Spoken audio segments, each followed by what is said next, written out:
পরিবার, সমাজ, রাষ্ট্র কোথাও ইসলাম নাই, ব্যক্তিগতভাবে কিছু আছে, তো ইসলামের নামটুকু থাকবে। ওয়ালা ইয়াবকা মিনাল কুরআনি ইল্লা রসম, কোরআনের শুধু লেখাটুকু থাকবে, কোরআনের বাস্তবায়ন নাই, কোরআনের আমল নাই। এমনকি উম্মতের কয়জন পারে কোরআন পড়তে? তো শুধু লেখাটাই কি কোরআনে রয়ে গেছে। আল্লাহর দিনের কথা মসজিদে বলা যায় না, এ তাগুতের ভয়ে, এ নেতাদের ভয়ে। বললেই হক কথা বললেই রাজনীতি শুরু করছেন, চাকরি আউট। অধিকাংশ মসজিদ কমিটি আমি তো দেখছি যত জায়গায় ইমামতি করছে, কমিটিরা চুরি করে মসজিদের টাকা, জাকাত দিবে দূরের কথা। আল্লাহ বলেন আবাদকারীরা, কমিটিরা জাকাত দিতে হবে ঠিকঠাক মতে। তাইলে প্রশংসার দ্বারা হচ্ছে কি, আপনি মাদ্রাসার দিনের কাজ করাবেন, মসজিদের টাকা মাদ্রাসার টাকার জন্য না, মানে দিনী কাজ করবেন।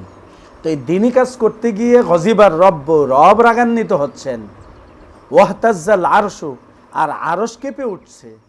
বিশেষভাবে রাজনৈতিক যে নেতারা, এমপি, মন্ত্রী, আরও যারা সুদখোর, ঘুষখোর, জালেম এবং আল্লাহর দিন প্রতিষ্ঠায় যারা বাধা হয়ে কুফরি বিধানকে প্রতিষ্ঠা করে আছে, পাহারা দিচ্ছে, লালন পালন করছে, এদেরকে মাহফিলের সভাপতি, বিশেষ মেহমান বা বিশেষ অতিথি বানানো হয়, কিছু টাকা দিবে।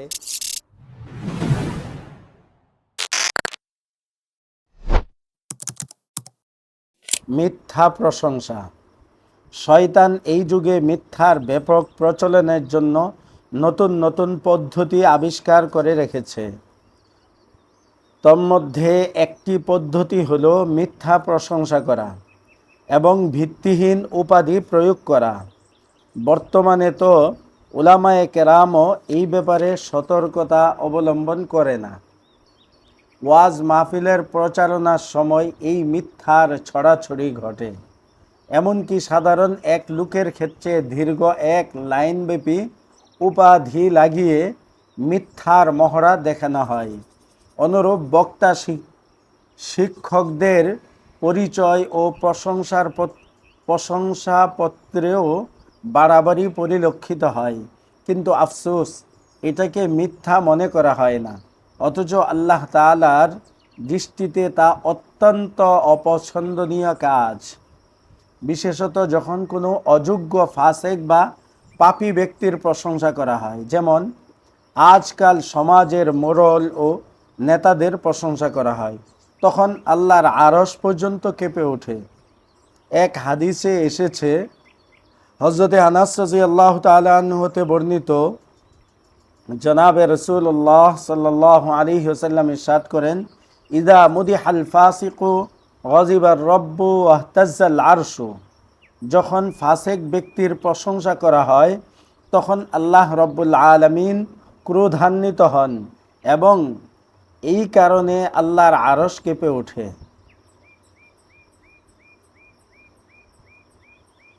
মেশকাত শরীফের হাদিস।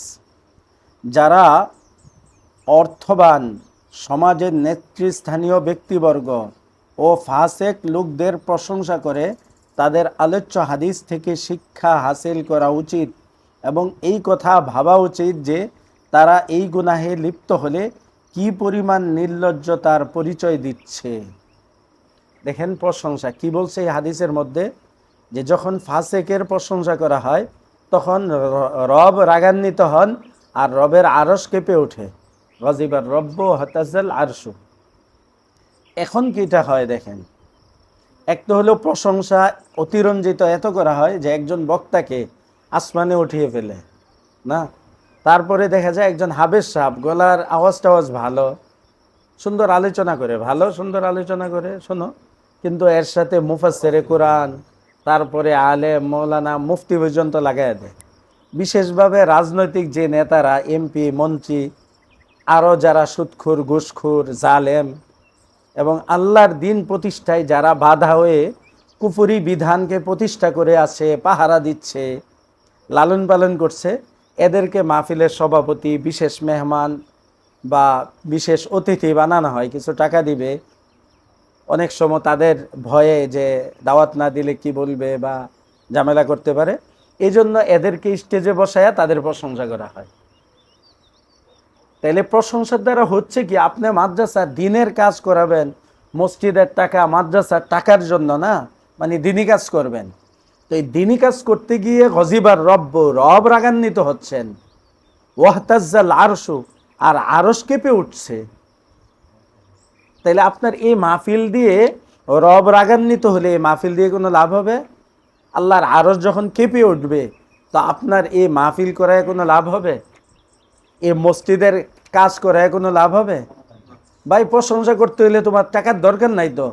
আল্লাহ রসুল সাল্লাল্লাহু আলাইহি ওয়াসাল্লাম, পৃথিবীতে আমার রসুলের কপাল থেকে উন্নত কপাল কি আরেকটা তৈরি হয়েছে? হ্যাঁ, আমাদের পাকিস্তানের মতিউল্লাহ সাইদি একজন বড় বক্তা আছে, হয়তো সিপাহ সাহাবার, তো উনি বলেন আর কি, যে যদি আরো কোনো উন্নত কপাল থাকতো তো আল্লাহ এটা মুহাম্মদকে দিতেন। আরো কোনো উন্নত স্ত্রী থাকলে আয়েশার থেকে উন্নত, তাহলে এটা রসুলকে দিতেন। মক্কা মদিনার থেকে যদি উন্নত কোনো জমিন থাকতো পৃথিবীতে, তো এটা মুহাম্মদকে দিতেন। অর্থাৎ মুহাম্মদকে যা যা দিয়েছেন সবচেয়ে উন্নতটা দিয়েছেন। আখলাক, চেহারা, সুরত, সৌন্দর্য, স্ত্রী, জমিন, ঠিক আছে, কিতাব, এলেম, তাকওয়া, সবচেয়ে উন্নত যেটা আছে আল্লাহ সুবহানাহু ওয়া তাআলা এটাই রসুল সাল্লাল্লাহু আলাইহি সাল্লামকে দিচ্ছেন। তাইলে রসুলের এই কপাল যদি মাটিতে সেজদা করতে পারে, মসজিদে নববীর সেই কাঁচা মসজিদের মাটিতে, যেখানে ঘামেও মাটি ভিজে যা, বৃষ্টিতে কাদা হয়ে যা, সেখানে সেজদা দিতে পারে হযরত সিদ্দিক আকবর, ফারুক আজম, উসমান গনি, আলী আল মুর্তাজা রাদিয়াল্লাহু তাআলা আনহুম, যাদের কপাল পৃথিবীর সবচেয়ে উন্নত, সেগুলো যদি জমিনে দিতে হয়, আমাকে কেন হারাম টাকা দিয়ে টাইলস করে ওই টাইলসে সেজদা দিতে হবে? এই সরকারি উম্মতের জুলুমের টাকা, সারা দেশের টাকা, দুর্নীতির টাকা, ওই সমস্ত নেতাদের, সুদখোরদের, হারামখোরদের টাকাই না আমাকে এসি লাগাইতে হবে? কারণ রসুল যখন নামাজ পড়তেন তো দুপুরবেলা সূর্যের তাপ লাগতো শরীরে, বৃষ্টি আসলে বৃষ্টি হতো, আর আমার শরীরের দাম এত বেশি হয়ে গেল যে আমার এসি লাগাইতে হবে হারাম টাকা দিয়ে?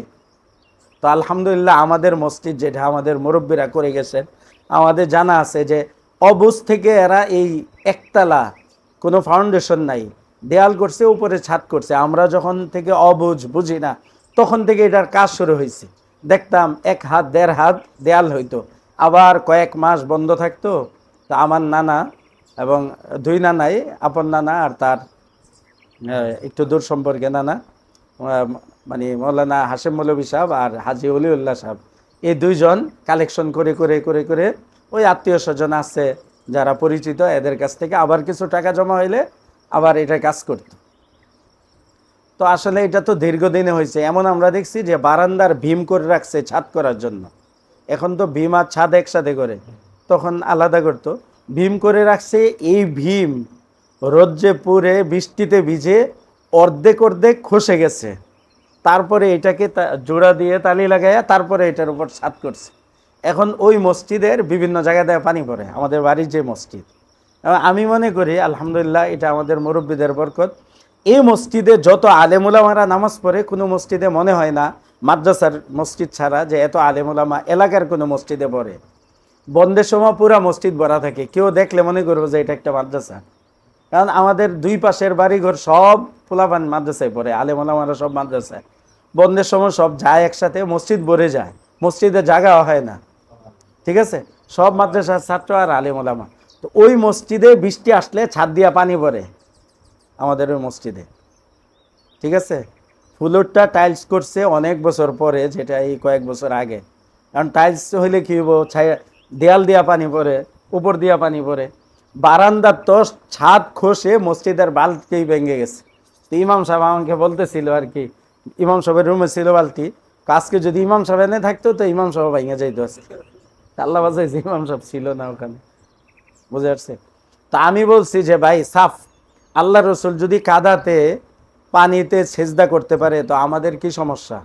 হ্যাঁ, বাস আমাদের এটা এমনি থাকবো। যদি হালাল টাকা কেউ দেয়, হালাল টাকা দিয়ে কেউ করে দেয়, বা হালাল টাকার ব্যবস্থা হয়, তাইলে আমরা এটা ঠিক করব বা নতুন করে করব, না হয় এভাবেই থাকবে। যদি ভেঙে পড়ে যা, তো আমরা টিন দিয়া করব, হালাল টাকা দিয়া। কারণ এটা আমাদের বুজুর্গ, আমাদের মুরব্বীদের রক্তের ঘামের পয়সা, এটা হালাল পয়সা দিয়ে করা।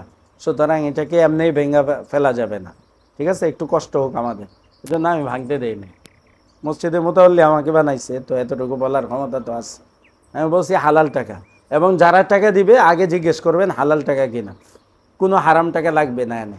কারণ হাদিসের মধ্যে আল্লাহ রসুল সাল্লাল্লাহু আলাইহি সাল্লাম বলেছেন, ইউশিকু আন ইয়াতি আলান নাসি জামান, যে আমার উম্মতের উপর এমন একটা সময় আসবে অচিরেই, লা ইয়াবকা মিনাল ইসলাম ইল্লা ইসমু, ইসলামের শুধু নামটুকু থাকবে, যেমন বর্তমানে আছে পরিবার, সমাজ, রাষ্ট্র, কোথাও ইসলাম নাই, ব্যক্তিগতভাবে কিছু আছে, ইসলামের নামটুকু থাকবে। ওয়ালা ইয়াবকা মিনাল কুরআনি ইল্লা রসমু, কোরআনের শুধু লেখাটুকু থাকবে, কোরআনের বাস্তবায়ন নাই, কোরআনের আমল নাই। এমনকি উম্মতের কয়জন পারে কোরআন পড়তে, তো শুধু লেখাটাই কি কোরআনে রয়ে গেছে, তার বাস্তবায়ন নাই, তার আমল নাই, তার তেলাওয়াত নাই। মাসাজিদুহুম আমিরা ওয়া হিয়া খারাবুম মিনাল হুদা, মসজিদগুলো হবে অনেক উন্নত, অনেক সুন্দর, অনেক মজবুত, কিন্তু হেদায়েত থাকবে না। তাই হচ্ছে এসি আছে, তারপরে মসজিদের মধ্যে টাইলস করা, কত উন্নত, কত সুন্দর, হেদায়েত নাই। কিভাবে বোঝা গেল? কয়জন মুসল্লি পাওয়া যাবে যারা সূরা কেরাত জানে, যাদের নামাজ হয়?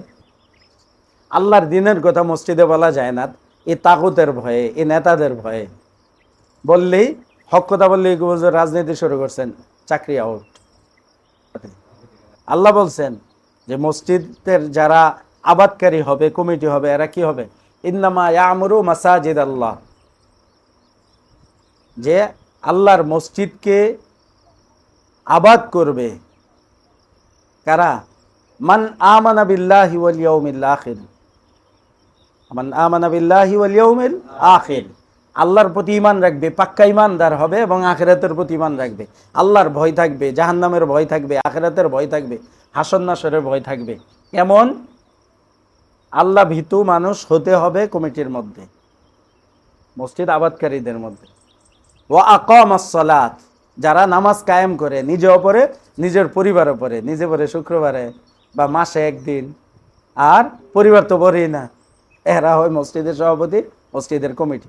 দাড়িটা থাকে একেবারে, মানে হের এত দুশ্মনী দাড়ির সাথে, যে আবু জেহেলের চেহারাটা তার কাছে খুব পছন্দনীয়। আল্লাহ রসুলের চেহারা, 1,00,000-এর ঊর্ধ্বে আম্বিয়া আলাইহিমুসসালামের চেহারা, 1,00,000 1,50,000 সাহাবায়ে কেরামের চেহারা, উলামা ফুকাহা সুলাহাদের চেহারা এর কাছে ভাল লাগে না।